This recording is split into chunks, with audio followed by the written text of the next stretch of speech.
If you haven't started quantifying yourself by this point, you're probably feeling a little self-conscious. How many steps have you taken today? Calories burned? Glasses of water drunk? What's your resting heart rate compared to peak activity? How many hours of sleep did you get last night? Jesus. Man, we have the technology. What are you waiting for? Quantified self-enthusiasts, let's call them quantize, like to break down their most mundane habits, eating, sleeping, moving, into data that can be examined in pursuit of an improved self.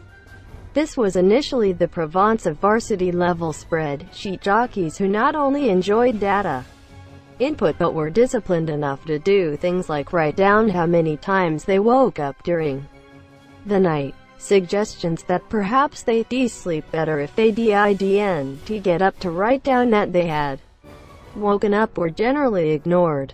For those looking to understand and influence their daily activity at a granular level, it is the best device we've seen of its kind.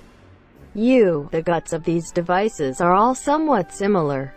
They utilize accelerometers to identify motion that they interpret into steps, which they then use to draw broad conclusions about your daily activity level. The devices distinguish themselves through design, Jbone's skeletal textures versus Fitbit's minimalist strap versus Nike's chunky status symbol fuelband, and math.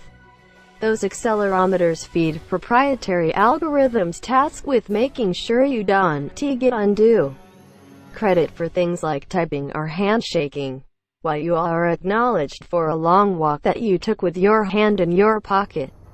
That info is then fed through more proprietary algorithms to determine your calories burned or, in some cases, vaguely defined metrics like Nike's fuel points. There's also the web and app-based interfaces, which handle the logging and display of all this info in various ways. All of which brings us to the new Basis V1.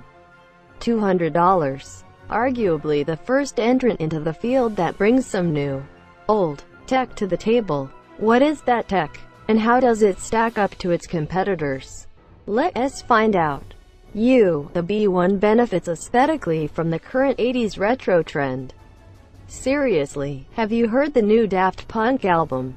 The digital readout has a chunky 8-bit style that will be comforting to those of us who grew up in an Atari 2600 world and funky.